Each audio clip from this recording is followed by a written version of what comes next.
Olá, você acompanha a partir de agora mais uma edição do Ocupação, o programa onde universitários e deputados discutem, de maneira informal, temas de importância nacional.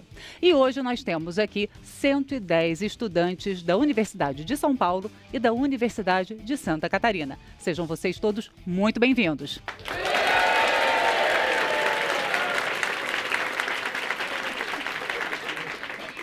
Foi tão bem ensaiado dessa vez. E para responder as perguntas desses jovens, nós convidamos o deputado Joaquim Passarinho, do PSD do Pará, presidente da Comissão Especial das Medidas contra a Corrupção, e o deputado Mendes Tame, do PV de São Paulo. Obrigado aos senhores pela presença, deputados. Bom, o programa de hoje é uma edição especial do Ocupação. Normalmente, nós recebemos aqui os jovens que participam dos programas de estágio-visita e estágio-participação. São universitários de todo o país que vêm todos os meses a Brasília para conhecer o funcionamento do Congresso Nacional e o trabalho legislativo. Mas, nessa semana do 7 de setembro, nós estamos recebendo uma turma que participa de um projeto diferente, a Cidade Constitucional, capital da República, que conta com a parceria da Câmara dos Deputados. E para conhecer um pouquinho melhor sobre esse projeto, eu queria que o professor Marcelo Nerlin falasse um pouquinho, explicasse para a gente como é esse projeto. Professor. Boa tarde a todos e a todas. Esse é o projeto que vem sendo realizado aqui em Brasília há 10 anos, é a 10ª edição do projeto. Nós começamos como uma atividade de extensão e há 5 anos nós transformamos esta atividade numa disciplina de graduação. Ao longo desses últimos 4 anos, ela tem sido uma das disciplinas mais demandadas da Universidade de São Paulo. E ela, na verdade, persegue a aplicação prática da pedagogia de Paulo Freire, dos ensinamentos que nos legaram Darcy Ribeiro, Anísio Teixeira, que são referências para nós e que nós tentamos sair do mundo do dever ser e aplicar a realidade dos alunos ao mundo do ser, para que eles conheçam as instituições republicanas desse país e para que a gente, de fato, consiga encontrar o direito achado na rua e nas instituições. Então nós temos valorizado. É uma das mais procuradas. Sim, sim, ela realmente tem sido destaque. Ela se transformou, obviamente, em um objeto de estudo também, ela é objeto de pesquisa, a gente tem publicado sobre isto. E nós temos, a nossa ideia é exatamente mostrar que o ensino formal brasileiro, primeiro, nos termos do artigo 205 da Constituição, deve perseguir 3 objetivos. O primeiro deles é o desenvolvimento da personalidade. O segundo deles é o preparo para o exercício da cidadania, ou seja, as pessoas precisam ser preparadas para serem cidadãos de fato. E terceiro é o preparo para o mundo do trabalho. Então nós estamos alinhados constitucionalmente, dando concretude à Constituição, e nós valorizamos sobremaneira não só conteúdos cognitivos, mas também valorizamos conteúdos atitudinais. E obviamente que a experiência de romper a parede da sala de aula, o muro da universidade, extrapolar a fronteira municipal, a fronteira estadual, para fazer a operação em Brasília, nos deu um empoderamento tal que no ano passado, em julho, nós fizemos essa disciplina no Uruguai, em Montevidéu, para um grupo de 42 alunos. E realmente isso tem mostrado que educação não tem fronteira e que realmente a educação está para além de conteúdos que são decorados e repetidos em prova. Nós acreditamos que os nossos alunos devem provar para a sociedade sobremaneira quando vêm de universidade pública. Obrigada, professora. Eu queria então agora ouvir 2 dos alunos sobre essa experiência. Você que está lá no final. Olá, boa tarde a todos e todas. Meu nome é Suiliane, eu sou aluna do último semestre de Gestão de Políticas Públicas da Universidade de São Paulo. Essa experiência ela tem sido muito rica para nós estudantes, porque ela agrega ao conhecimento teórico adquirido ao longo dos anos e ao estágio que muitas vezes temos que fazer dentro de uma pequena fatia da realidade, que é do campo de públicas. A experiência que já tivemos foi vivida aqui na Câmara dos Deputados, com uma simulação de uma comissão legislativa. De participação legislativa. Isso, exato. E foi muito importante porque ela quebrou com alguns preconceitos que já existiam, nos deu um pouco do gosto do que é estar aqui. E também tivemos a oportunidade de estar na Receita Federal ontem, o que foi muito legal, discutir conceitos sobre tributação e os impactos sobre a realidade. Muito obrigada. Você agora. Boa tarde, Fabiana. Boa tarde, deputados. Só um minutinho, vou pedir agora para ligarem o microfone que está contigo. Preto. De novo. Som. Pode ir. Boa tarde, Fabiana, aos deputados, a todos aqui. Meu nome é Diogo, estou no último ano do curso de Gestão de Políticas Públicas da Universidade de São Paulo. Estamos aqui em Brasília há 2 dias e está sendo uma oportunidade única para todos nós vivenciar uma experiência fora dos muros da universidade. Dentro da sala de aula nós temos as disciplinas de Direito Administrativo, Direito Constitucional, Teorias da Democracia, Instituições Públicas Brasileiras, Burocracia, questões de ética também, e nós estamos vendo como é aplicado, por incrível que pareça, nesses 2 dias nós já conseguimos aplicar e fazer relação com aquilo que a gente viu na sala de aula. Ontem nós fomos à Receita Federal, fomos na aduana, tivemos palestras na Escola Superior de Administração Fazendária, próxima aqui ao Plano Piloto, e tenho certeza que até o final da semana nós vamos ter mais atividades que vai poder enriquecer muito mais a nossa experiência de vida e que esse projeto possa ser um projeto que todos os estudantes universitários do Brasil inteiro possam ter a oportunidade de fazer. Muito obrigada, então. E eu queria saber a opinião dos deputados, Joaquim Passarinho, deputado Mendes Tame, sobre essa interação, ou seja, esses universitários que, além de estudar nas faculdades onde eles estão, nos cursos, essa disciplina, resolveram tirar, então, essa semana, que muita gente aproveita para viajar, e vieram a Brasília, a capital, para ver na prática como as instituições funcionam. Deputado Joaquim Passarinho. Boa tarde, Fabiana. Boa tarde a todos os estudantes. Eu acho que é a coisa mais importante que tem. O professor Berni falou muito bom. Eu acho que você sair da sala de aula. Aqui sou estudante de Direito, eu sou arquiteto, né? Mas nós fazíamos isso na minha faculdade, principalmente arquitetura. Nós íamos muito à rua, né, para ver arquitetura, urbanismo, participamos na prática. E a gente vê que algumas matérias não têm essa facilidade. Você acaba estudando só no livro, no quadro, né, na sala de aula. Eu acho que essa saída, principalmente vocês de Direito, estar aqui em Brasília, vendo o dia a dia, aquilo que você só vê na televisão, só vê na reportagem, porque a imprensa ela é maravilhosa para isso, mas ela tem o seu limite, sua limitação de passar a informação. Então, vocês estando aqui, vendo o que é o Congresso, vendo o dia a dia do Congresso, vendo as repartições públicas trabalhando, em si, aquilo que vocês contribuem, porque todos nós que estamos aqui são pagos pelo imposto que cada um de vocês paga, né? Então, é importante vocês estarem aqui, cobrarem e aprenderem como funciona, até para que a gente possa fazer um senso crítico, né? Principalmente vocês estão se formando em Direito. Então, parabéns àqueles que vão aproveitar o feriado e estar aqui construindo algo para si próprio, do que está apenas passeando, né? Brasília é uma cidade muito boa, mas é uma cidade em que corre o poder. Então é importante que vocês conheçam essa estrutura de poder. Obrigada, deputado Joaquim Passarinho. Deputado Mendes Tame, opinião do senhor.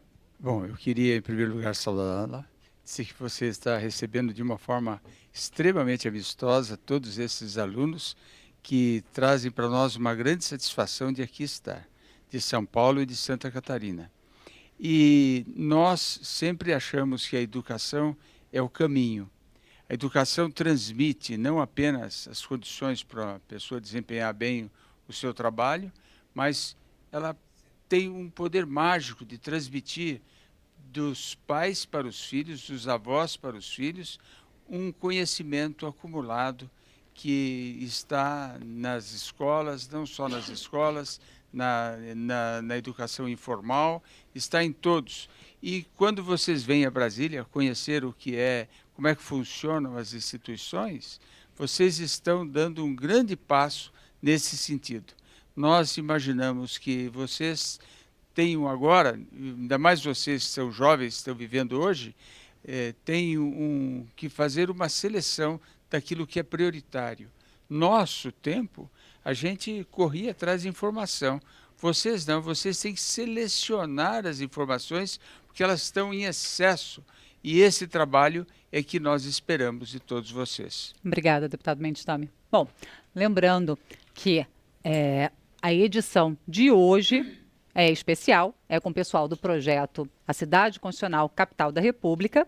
Agora, se você que está acompanhando a gente quiser participar de algum dos programas de estágio da Câmara, o estágio de participação ou o estágio visita, e também de quebra, via aqui preocupação, ou então participar também do Direto das Comissões, o outro programa que a gente tem de debate entre universitários e parlamentares, é só entrar no portal da Câmara e lá você tem todas as informações. E o tema de hoje são as chamadas 10 medidas contra a corrupção, apresentadas pelo Ministério Público ao Congresso Nacional com apoio de 2 milhões de assinaturas. As propostas estão sendo analisadas aqui na Câmara em uma comissão especial, presidida pelo deputado Joaquim Passarinho, e da qual o deputado Mendes Tame é integrante e também autor do projeto que está sendo analisado. Antes de começar a discussão, a gente vai ver uma rápida reportagem sobre o assunto.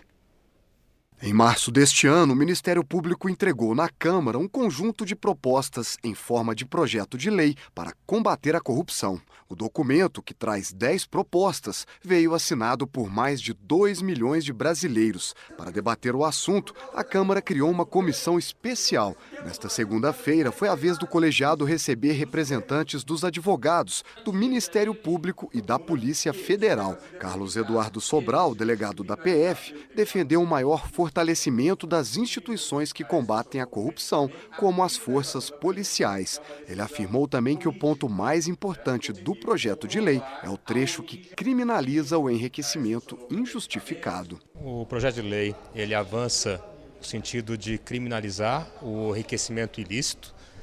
Nós sabemos que a corrupção, ela permite uma evolução patrimonial muito grande do agente público e do particular que participa desse mecanismo, e é difícil comprovar, vincular o patrimônio à conduta criminosa, mas é mais fácil vincular a existência do patrimônio sem uma renda justificável.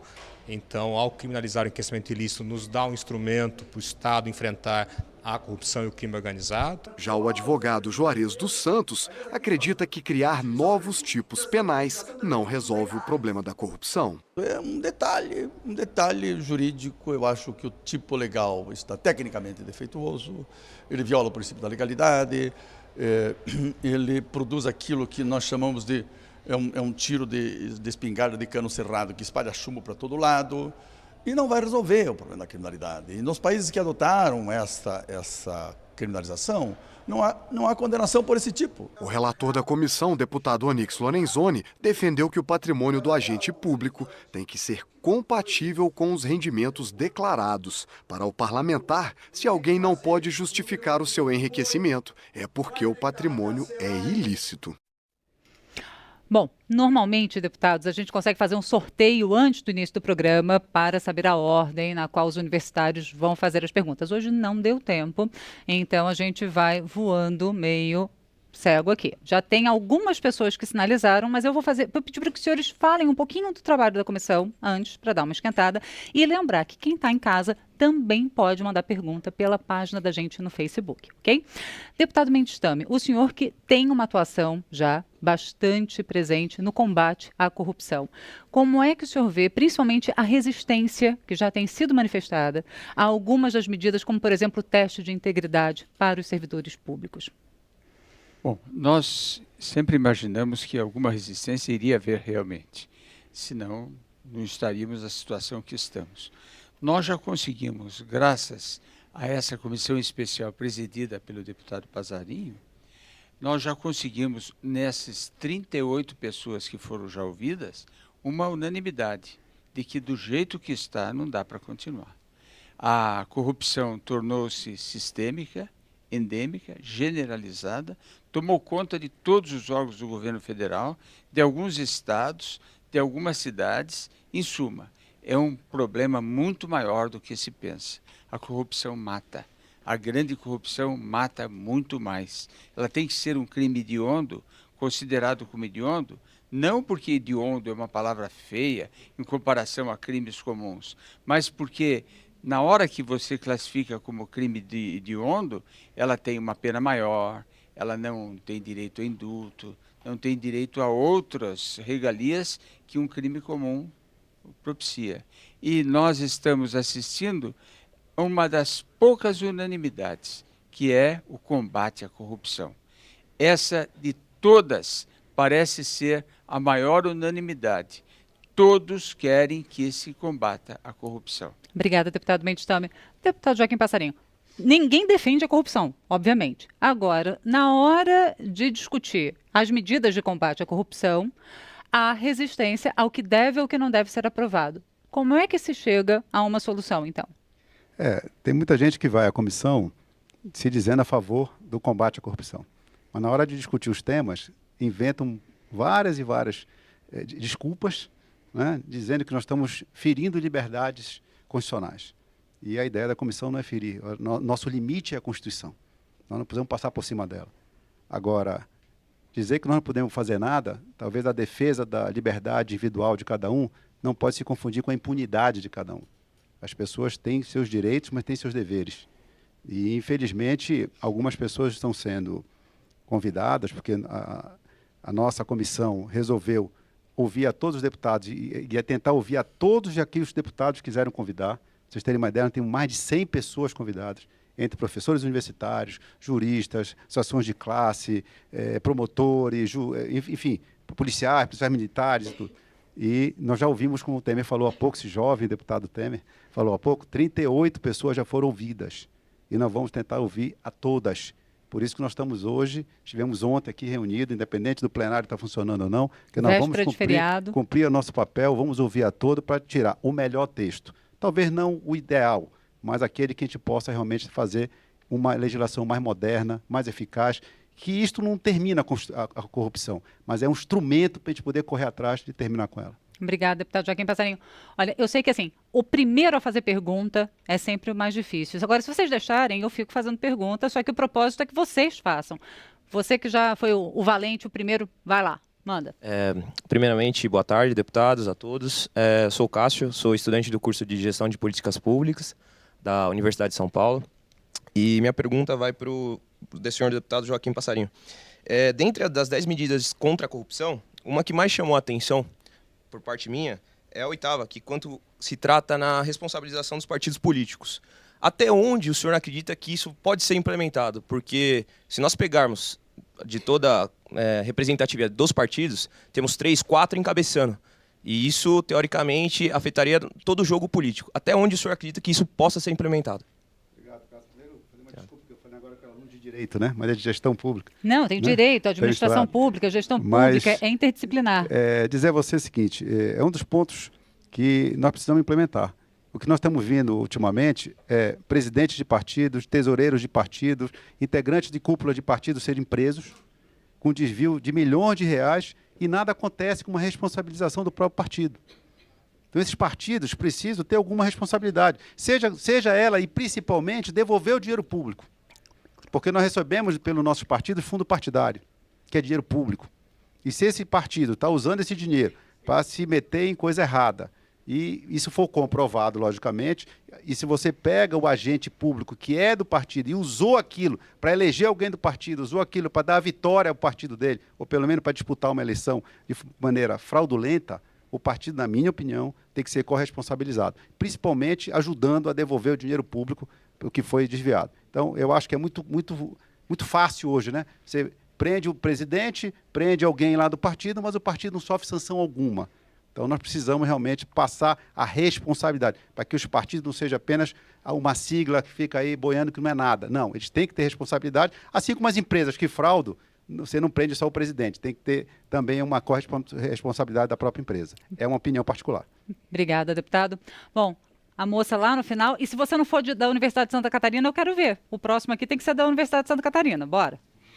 Não sou da Universidade de Santa Catarina. Ó, tá vendo? Então, algum aluno da Universidade de Santa Catarina tem que ser o próximo, viu? Vamos se preparando aí. Meu nome é Heloísa, sou aluna do 6º semestre do curso de Gestão de Políticas Públicas da USP.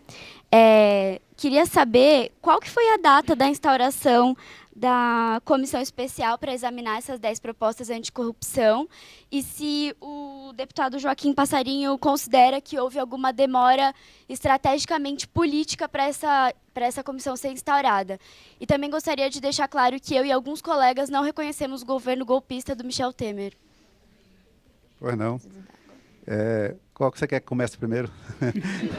Bom, primeiro a data da instalação, talvez, e se houve alguma demora. Para a data, acho que não houve demora. Essa comissão chegou aqui e o importante é que você, se botar um projeto aqui, a maioria dos projetos que falam sobre esse tema estão aqui há 2, 3, 4 anos, porque tem que passar, vocês participaram de uma comissão hoje, passa por diversas comissões e você leva, às vezes, 3, 4 anos para votar.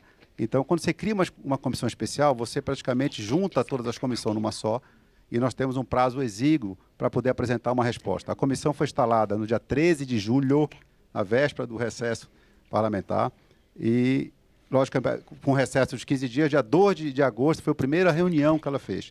E de lá para cá não deixamos de reunir nem um dia.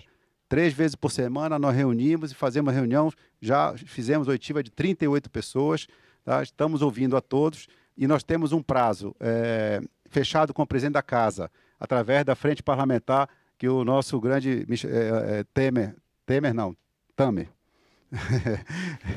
Carlos Tamer, colocou antes do dia 9 de dezembro. Dia 9 de dezembro é o Dia Internacional do Combate à Corrupção.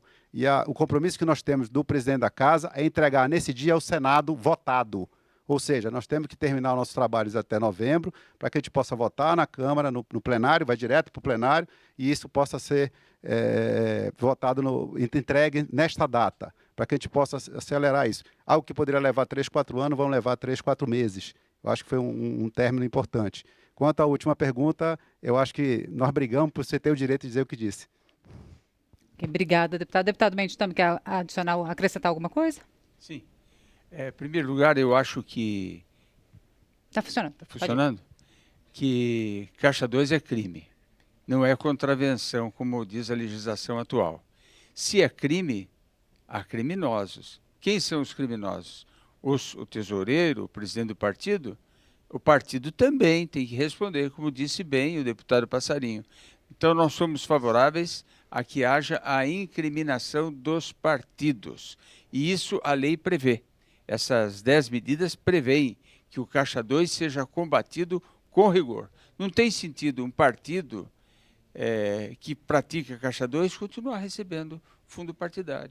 Tem que ser suspenso, esse dinheiro tem que ser devolvido. Em primeiro lugar, tem que ser devolvido esse dinheiro. Depois, nós vamos cuidar de outras coisas, como a suspensão do fundo partidário e outras medidas que devem ser tomadas contra esse partido que delinquiu. Obrigada, deputado Mendes Tamer. Agora você, aqui. É de Santa Catarina? Não. Gente, bora. Então vamos lá. Oi, Pode meu ir? nome é Gabriele Dias, eu sou do curso de Gestão de Políticas Públicas da USP também. E a minha pergunta é em relação à primeira medida de transparência, prevenção à corrupção e proteção à fonte de informações. A minha questão é que um dos pontos propostos é a medida de teste de integridade. Gostaria de saber como essa medida se daria na prática, como ela realmente aconteceria, porque parece que ela fica um pouco assim à deriva de interesses pessoais. Então, eu gostaria de entender um pouco mais desse ponto. Qual dos dois pode explicar? Bom, deixa eu ver se eu vou olhar para ali que eu não estou enxergando ela aqui. Mas é dizer o seguinte... Eu saio da frente, então. Pronto. Você botou num ponto, talvez o mais polêmico de todos. Tá? É aquilo que esbarra, nós estamos sempre na linha muito próxima de direitos individuais. Né? O teste de integridade, ele teve uma eficácia muito grande, principalmente nos Estados Unidos. Polícia de Nova York, Los Angeles, muitas dessas polícias, e muito disso que o Ministério Público trouxe veio de lá, pela formação deles, inclusive, em que a polícia apreendia alguns equipamentos, alguns bens, e esse bem sumiu no caminho. Então, se começou a se deixar uma carteira com dinheiro de propósito para ver se esse dinheiro chegava. E começou a não chegar e você demitia policiais. Então, as polícias começaram a ficar mais íntegras, até com medo de estar sendo pego. Então, é uma espécie de flagrante programado, que isso é ilegal no Brasil. Então, você fica naquela... Né, você pode fazer isso, mas isso também na mão, numa estrutura que nós temos no Brasil, na mão de órgãos e de gestores que possam não ser tão sérios, você pode usar isso para incriminar pessoas ou até para perseguir politicamente alguém.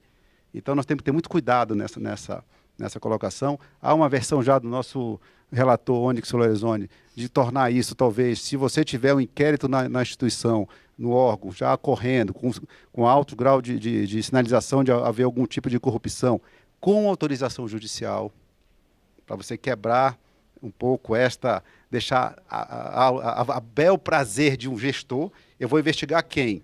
Eu vou fazer o teste de integridade a quem? Onde está definido isso? Ao bel prazer do gestor?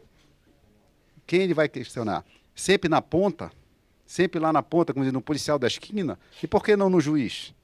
Por que não no desembargador? Por que não no deputado? Então, isso vai acabar quebrando na ponta. Então, eu vou dizer, as 10 medidas, que não são 10 medidas, são 10 temas. Se você for ler, quase 20, né? São mais de 20 medidas, são mais de 60 mexidas que nós temos que fazer. Elas têm uma visão muito prática do MP. Tá? Então, não quer dizer que elas sejam... E o próprio doutor Danarol, quando veio aqui, Deltan, ele colocou bem claro, nós estamos apresentando 10 temas, 10 problemas que nós encontramos para combater a corrupção.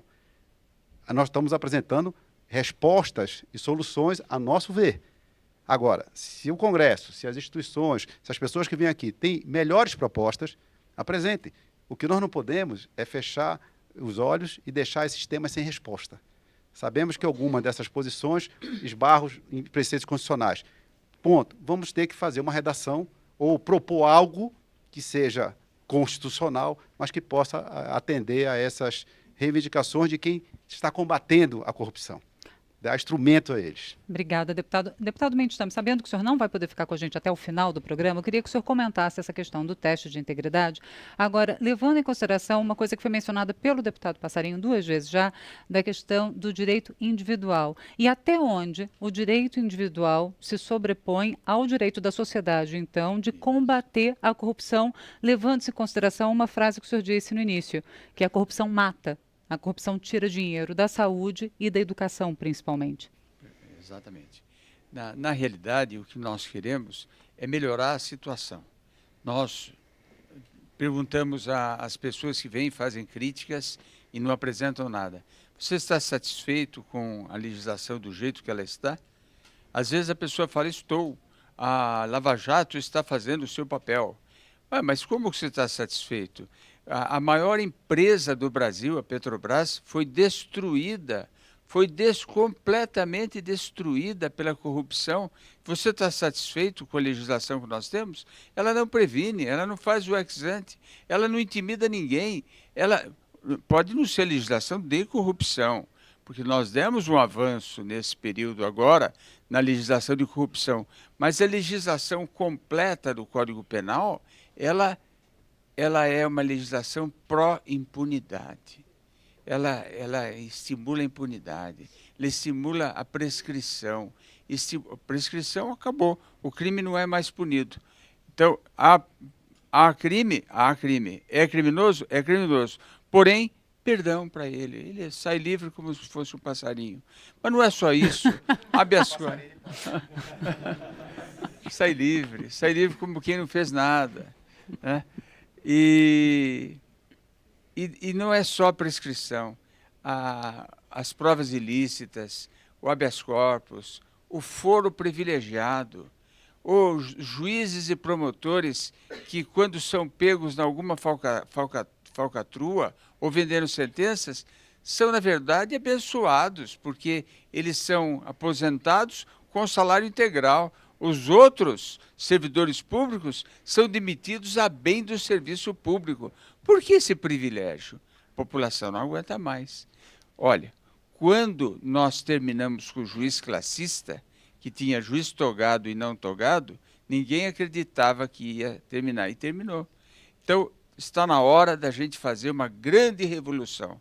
E esse é o Brasil, principalmente de vocês, que vão vê-lo, vão vivê-lo muito mais. Os países que hoje estão no ranking, lá no topo do ranking da Transparência Internacional, 8 entre 10 países, no passado já foram países muito corruptos. O que eles fizeram? Uma das coisas foi mudar completamente a sua legislação.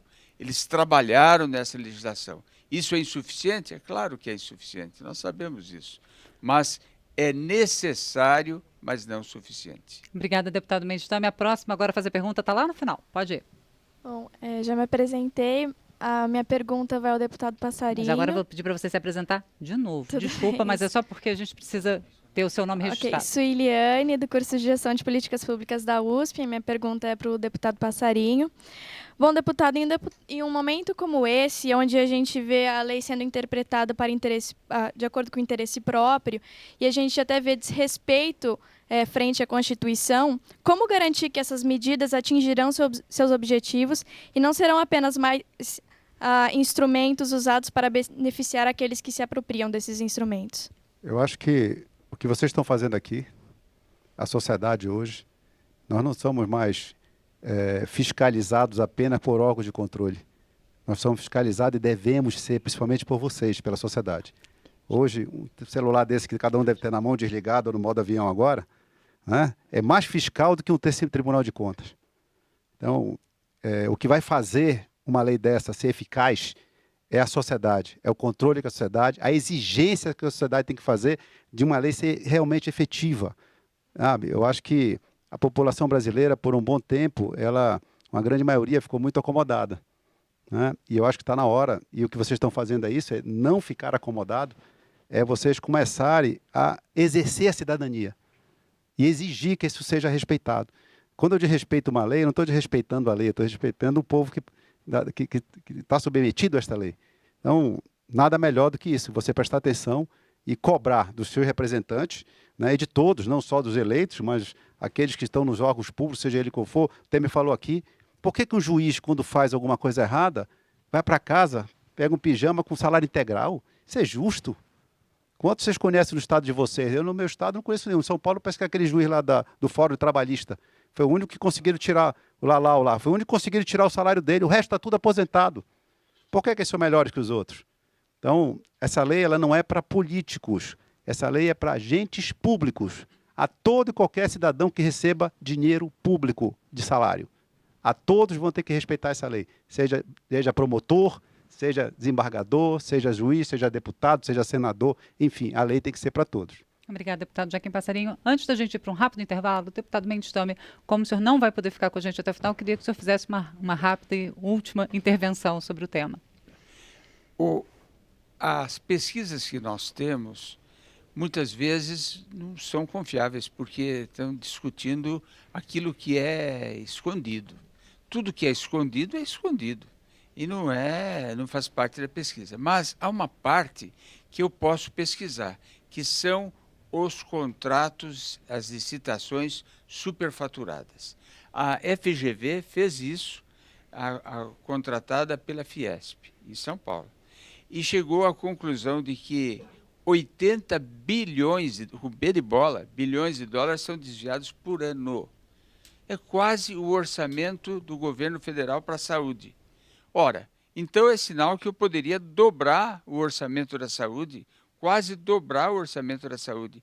Pessoas estão esperando, não é tratamento de químio, é tratamento de hemodiálise. O rim da pessoa não funciona, mas o cérebro está bom. Ele sabe, ele está na fila. Às vezes a fila é o dobro daqueles que estão fazendo a hemodiálise. Ele sabe que ele tem que esperar para a vez dele, para ele fazer, para ele poder viver mais. Ora, a OCDE diz que não são 80 bi, são 200 bi de dólares, ou seja, quase 800, 700 bilhões de reais por ano. Muito dinheiro.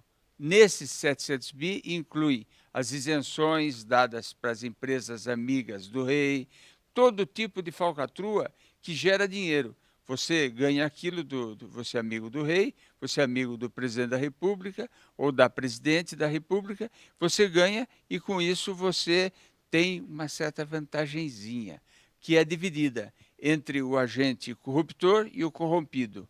Nós temos que acabar com isso. Nós temos que ter um país onde a gente tenha orgulho de dizer: nós somos governados com honradez, decência e dignidade. Obrigada, deputado Mendes Temer. Bom, a ocupação vai fazer um rápido intervalo, mas a gente volta dentro de instantes. Não sai daí, não.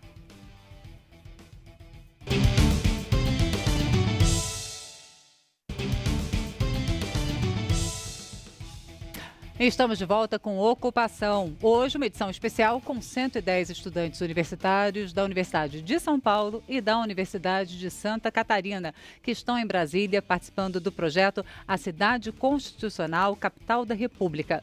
Com a presença, hoje, do deputado Joaquim Passarinho, do PSD do Pará, presidente da comissão especial que analisa as medidas contra a corrupção. Bom, deputado, obrigada mais uma vez pela presença aqui e obrigada pela presença de todos vocês. E agora, a próxima estudante que se inscreveu voluntariamente para fazer, hoje a gente não pôde fazer o sorteio antes, é a moça na segunda fileira, atrás do professor Marcelo Nerli. Boa tarde, eu sou a Jéssica, sou estudante de Gestão de Políticas Públicas da USP. Então, a minha pergunta é porque, assim, um dado que foi passado é que, segundo a OCDE, 80 bilhões de reais por ano são perdidos com a corrupção. Então, nesse valor estão incluídos, além do desvio do recurso público para fins privados, também está incluída a insuficiência estatal e a má gestão dos recursos. No entanto, segundo o cenogômetro, 500 bilhões de reais são perdidos com a sonegação de impostos. Então, assim, a sonegação é um dinheiro que deixa de entrar por Estado. Isso também não deveria ser considerado corrupção e está contemplado dentro dos 10 temas?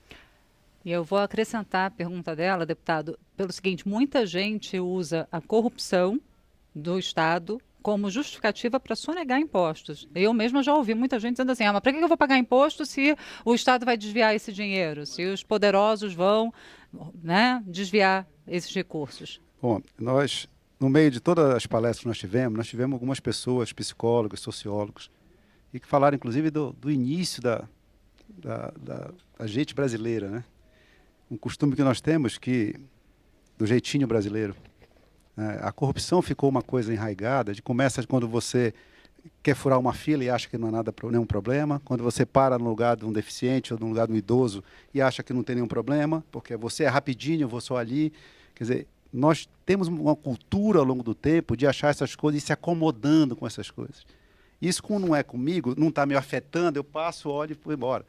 Então, são pequenas coisas que vão desde a educação e chegam num ponto que nós chegamos hoje, em que, foi o que é dito aqui, o governo rouba, o governo não faz, então também não vou pagar. Então, você se acha o direito de sonegar, que é uma corrupção. Nós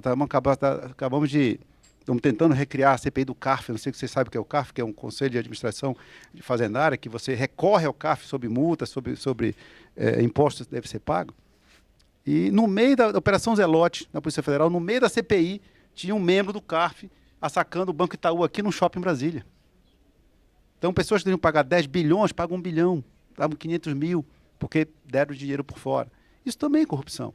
Como não? Tem que ser.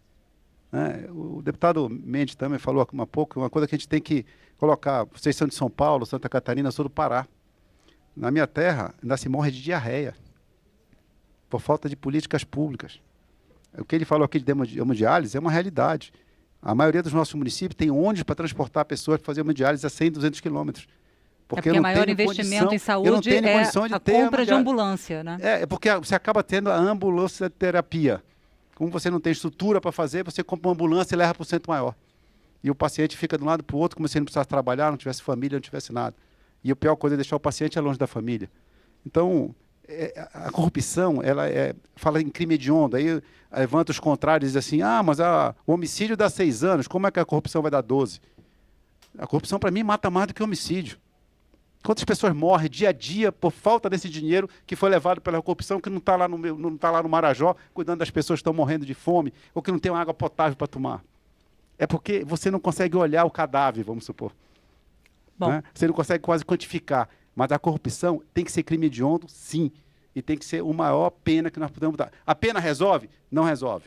Só a pena não resolve. Por isso que nós temos, num dos temas que você colocar aí, foi colocado, é investimento em educação. Nós tiramos uma parte do que é gasto em propaganda nesse país, investir numa boa política, trabalhar desde a escola numa política anticorrupção. Obrigada, deputada. A próxima pergunta, ao contrário do que me pediram para fazer aqui, eu vou subverter a ordem e passar aqui para a plateia, para o rapaz que está do meu lado aqui, o microfone amarelo, tá? Boa tarde, deputada. Boa tarde a todos. Meu nome é Lucas, sou da UDESC, da Universidade de Santa Catarina. Primeiro de Santa Catarina! Consegui! Isso falando das 10 medidas contra a corrupção. O senhor mesmo citou que parte tudo da educação. E poucas dessas medidas falam sobre prevenção e educação. A maior parte delas vem tratar a corrupção como um problema essencialmente penal. Dessa forma, as 10 medidas elas não estariam atacando mais os efeitos do que as causas, e qual o efeito disso a longo prazo? Qual a efetividade do projeto a longo prazo? Demorou, foi uma boa pergunta. Né? Eu quero dizer o seguinte, você tem total razão. Eu li há muito tempo atrás que você investe pouco em educação nesse país, porque um aluno entra com 2, 3 anos e só volta aos 16. Então, tudo que tu investe em educação agora, o teu fruto sai daqui a 14 anos quase. Então, ninguém quer esperar 14 anos para ter voto. Aí entra um pouco da sua pergunta. Eu acho que nós temos que primeiro trabalhar com a educação, mas nós temos 14 anos para esperar? com essa corrupção que está aí? Então, nós temos que trabalhar nos 2 pontos. Primeiro, que é uma proposta de tirar parte de 5%, 10% e 15%, dependendo dos órgãos. Por exemplo, Petrobras, 5%, tudo que é gasto em Petrobras, você vê aí, Correios, Petrobras, enfim, põe num fundo que vai trabalhar justamente na educação. Mas, ao mesmo tempo, nós temos que dotar o Ministério Público, temos que dotar a Polícia Federal e a Justiça de fazer o que eles estão fazendo. O que o juiz Moro está fazendo, o que o Ministério Público está fazendo, também é educativo. Também é educativo, porque as pessoas começam a ver que também vai pegar para quem está fazendo. Porque o que mais mata, o que mais realimenta a corrupção é a impunidade. Não adianta nada eu trabalhar aqui se há sentimento de impunidade nesse país continuar acontecendo. As pessoas fazem e acham que nada acontece. Então, a partir do momento que você começa a ver a Lava Jato, que é um ponto fora da curva, tá? Vamos deixar bem claro, a Lava Jato é a única força-tarefa que tem neste país que tem um juiz exclusivo e tem 12 procuradores de justiça exclusivos para a Lava Jato. Nenhum outro ponto, nenhum outro órgão, nenhum outro escândalo tem isso que a Lava Jato tem. Então, não adianta achar e dizer assim, mas nós temos lei suficiente, a Lava Jato já está fazendo aí. É um ponto fora da curva. Os outros juízes têm 200, 300 casos, os promotores têm 200, 300 casos. Se nós não conseguimos acabar no país do jeitinho, que é, você entra, perde em primeira instância, aí você faz o recurso. Aí você perde o recurso, o embargo. Tem direito aqui, não tem, alunos? O embargo. Aí embargo de declaração. O embargo que não deu certo, não sei o quê. O embargo do embargo do embargo. Aí nós vamos para a prescrição. Nós vamos para a prescrição. Porque é sentimento de impunidade. E vai pegar sempre quem roubou e quem tem dinheiro, porque paga bons advogados. Para você entrar com embargo aqui em Brasília, quanto custa? Você sai lá do seu estado, que você até consegue um advogado amigo. E para vir a Brasília? Do estado do Pará para cá, se comprar com 10 dias antes, paga 2.000 de passagem já. Então você tem que contratar um escritório aqui, ou seja, só quem consegue os benefícios de ir rolando o tempo e ser prescrito os seus processos é quem tem dinheiro nesse país. Então temos que acabar com isso. É um dos pontos também. Acabar com essa possibilidade de você estar toda hora voltando para o início do processo, e são procrastinatórios, dito procrastinatório, todo mundo sabe que é. Então, vou dizer que você falou, a educação é importante, nós precisamos trabalhar essa, mas se nós não começarmos a quebrar e dar exemplos, não adianta eu só ensinar na sala de aula se eu não der exemplo aqui em cima. Então, eu acho que adotar todo o órgão de controle, não só esses, você tem tribunais de contas, você tem auditoria dos estados, porque a corrupção não está só em Brasília, a corrupção está nos estados, está nos municípios, que esse talvez seja o pior. Lá no município, que aqui você tem alguns órgãos de controle, e lá no Marajó, como eu digo Marajó porque eu estou dizendo para o Pará, o que é que tem lá? Tem um promotor que vai 2 vezes por semana, eu acho, lá. Né? Tem, às vezes, um delegado de polícia que serve para 2, 3 municípios. Será que isso chega lá? Se nós não dermos um exemplo, não vai chegar. Deputado, já me avisaram que a gente tem só mais 15 minutos. A moça na segunda fileira ali é a próxima a fazer pergunta. Boa tarde, meu nome é Natália, eu sou de Gestão de Políticas Públicas da USP. E eu tenho certeza que eu vou falar em nome dos meus colegas aqui. Uma das maiores indignações nas investigações que nós temos é a falta de imparcialidade. Há muita falta de credibilidade nas investigações. E eu gostaria de saber como garantir a imparcialidade nas medidas anticorrupção. Olha, em nenhuma lei, não é só nessa, você garante a cabeça de um juiz ou de um promotor. Nós temos que, cada vez, tentar dotá-los de instrumentos mais claros, né? E todos esses órgãos também têm seus órgãos revisores. Né? Um juiz faz, por exemplo, o juiz Sérgio Moro já teve algumas decisões dele reformadas pelo Supremo. Tá? Já houve. Poucos, mas já houve. Então, todos esses órgãos, seja ele Ministério Público, seja ele Polícia Federal, tem órgãos superiores de controle. Então, a imparcialidade. Difícil, nós estamos falando aqui, eu sempre falo assim, eu não estou legislando só para Brasília, estou legislando para o guarda da esquina também. Né? Como é que eu faço a imparcialidade de um promotor de justiça, de que cidade é São Paulo, você? Lá no interior, uma cidade bem pequenina lá, imagina um promotor que às vezes é parente do prefeito. Aí, na época da eleição, tem um candidato que é contra o parente dele lá, ele é promotor de justiça. Como é que eu garanto a imparcialidade desse promotor? Não tem como garantir na lei, porque isso é da pessoa, é da formação. Aí volta porque nós estamos falando o que é educação. Se eu não trabalhar a educação, eu não vou garantir imparcialidade em lei nenhuma nesse país nem no mundo, porque essa condição é inerente, na minha opinião, do ser humano e não da lei que ele vai aplicar. Pode entrar um pouco a cobrança popular também, né? Aí volta que a mocinha lá de trás falou. Quem vai garantir é a cobrança. Você é cidadã, você paga o salário deles, você tem que cobrar. A sociedade tem que acabar de só se preocupar com política de 4 em 4 anos ou de 2 em 2 anos. Tá? Tem um ditado que diz que aqueles que não se interessam por política estão fadados a ser governados por quem se interessa. Agora Então vamos participar. Deputado, vou acelerar, porque agora a gente já tem mais um ali. Desculpa que agora a gente já tem que passar para o nosso próximo. Obrigado pela oportunidade. Meu nome é Douglas Andrade, eu sou docente do curso de Educação Física, que também estamos com alunos aqui representando esse curso. Minha pergunta vai em relação à educação, que está prevista, acho que no primeiro tema, considerando que a gente tem um país que já investe dinheiro há alguns anos com propaganda, por exemplo, informando a população que ela não deve fazer xixi na rua durante o carnaval. Eu queria saber se as medidas de educação que vocês estão pensando também um pouco no processo que isso vai ser dado. Porque a gente também sabe que, apesar de que a educação empodera a população e poderia aumentar o controle social, enfim, também a educação feita só através de informação não muda a atitude. A gente tem uma série de estudos que apontam para isso, para uma série de comportamentos humanos. Então eu queria saber se, além de pensar na educação, se na forma com que ela vai ser trabalhada, também tem alguma estratégia para além da informação. A nossa ideia no projeto, ele não fala a forma dessa educação. Nós estamos tentando tratar um recurso para isto. Garantir um recurso constitucional dentro de todas as empresas públicas desse país gasto, e é uma fortuna. Quando o senhor falou, desculpa só, porque eu fiquei na dúvida. Sim. Quando o senhor falou, eu queria só esclarecer. O senhor falou nos recursos, são os recursos destinados à publicidade das empresas públicas. Não Obrigada. só a empresa pública, o governo como todo, todos os governos, ainda municipal, estaduais, todos. Qualquer empresa pública, qualquer órgão público que for gastar com publicidade, e normalmente é 1% que pode gastar de todo o orçamento, uma parte disso começa com 5%, 10% e 15%. Então, você destinaria isto a um fundo. A nossa ideia é tentar que este fundo não possa ser trancado quando começa um governo, sempre começa contingenciando, acabar com isso, quer dizer, ele vai ser parte do que vai ser gasto, isso sai. Agora, nós não temos ainda uma definição, por isso nós estamos no debate, quem vai gestar esse fundo e como. E não pode ser o Congresso se meter nisso, senão não vai dar certo. Nós temos que pensar onde vai ficar isso. Isso nós não temos ainda uma decisão. Pode ser no Ministério Público? Pode. Pode ser no Ministério da Justiça? Nós estamos ainda ouvindo as pessoas justamente para saber quem seria o gestor. Pode ser uma tripartite, talvez seja melhor, não ficar na mão de um só. Você fica na mão do Ministério da Justiça, você fica na mão de um partido político às vezes, né? Mas você precisa fazer um conselho para trabalhista, Ministério Público, Ministério da Justiça, não sei, Defensorias Públicas, ou Ministério da Educação.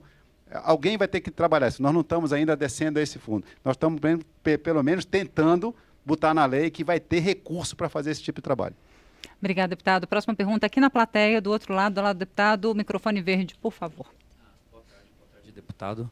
Meu nome é Glauber, sou do curso de Gestão de Políticas Públicas da Universidade de São Paulo, campus da EASH. Essas medidas, claro, elas, de certa forma, elas acabam quebrando a inércia, esses 10 princípios. Mas, por exemplo, ele não teria que ser abarcado, ter um arcabouço de várias outras formas de corrigir a corrupção. Por exemplo, uma medida importante que talvez seria, que casaria com o tema 8 de vocês, é uma reforma política, porque também influencia muito. Não, você tem que pensar numa reforma política, numa estruturação para inibir esse tipo de corrupção.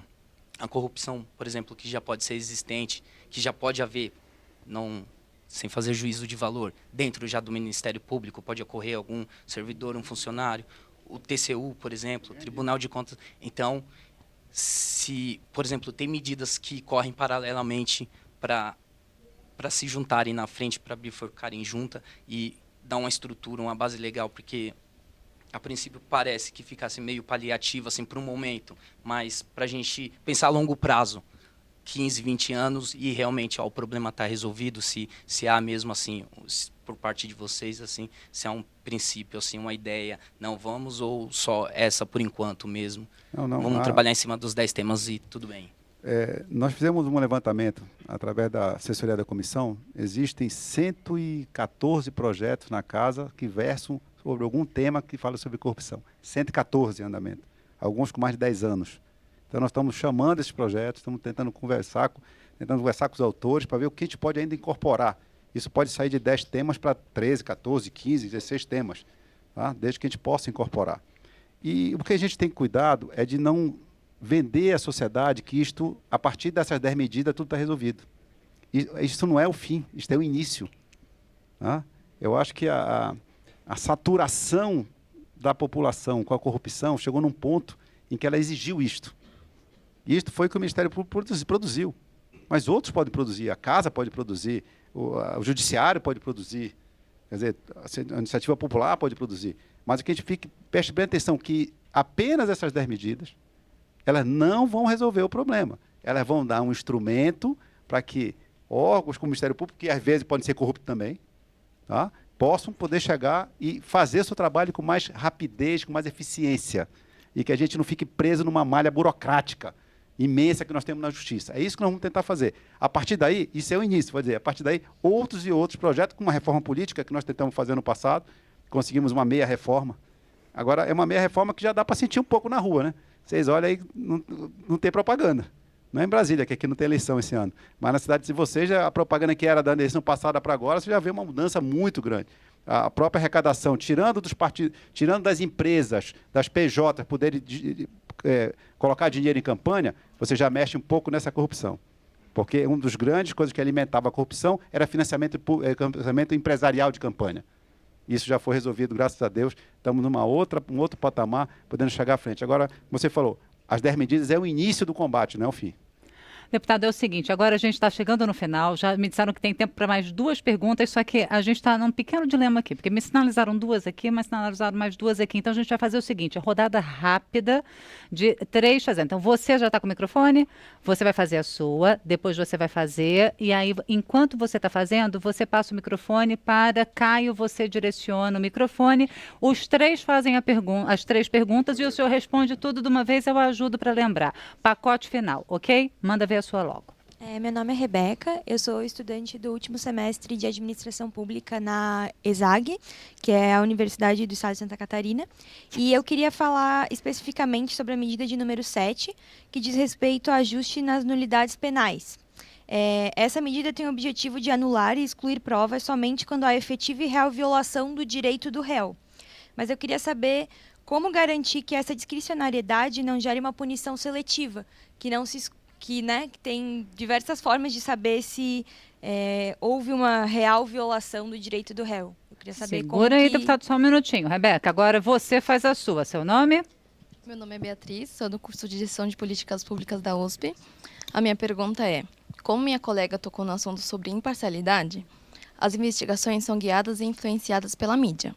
Ao contrário do que o senhor diz, que nós devemos cobrar, quando nós vamos para a rua cobrar, nós somos impedidos agressivamente pela polícia.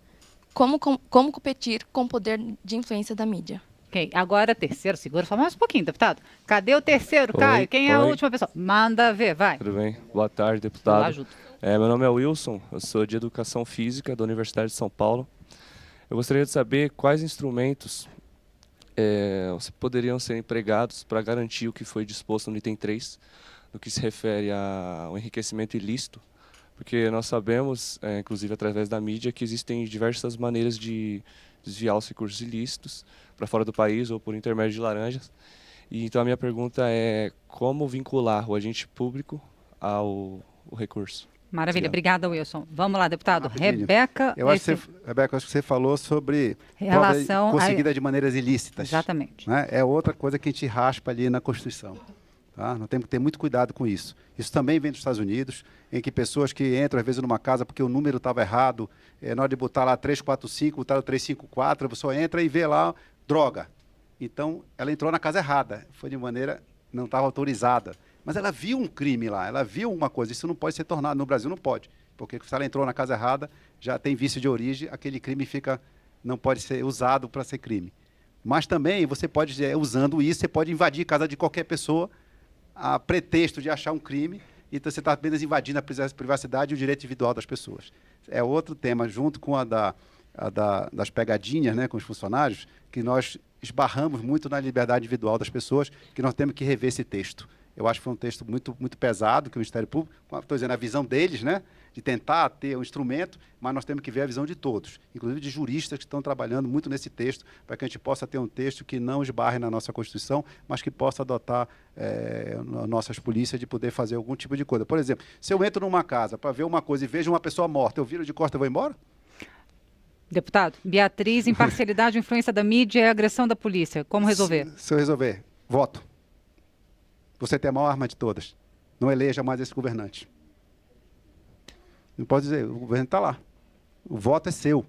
O problema é que a gente vê no Brasil, todo mundo reclama, no final vota o mesmo cara.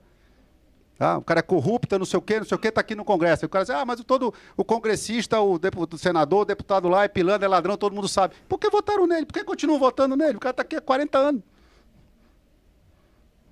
Então, a nossa arma de tirar governos incompetentes, desonestos, ou que repressores, é o voto.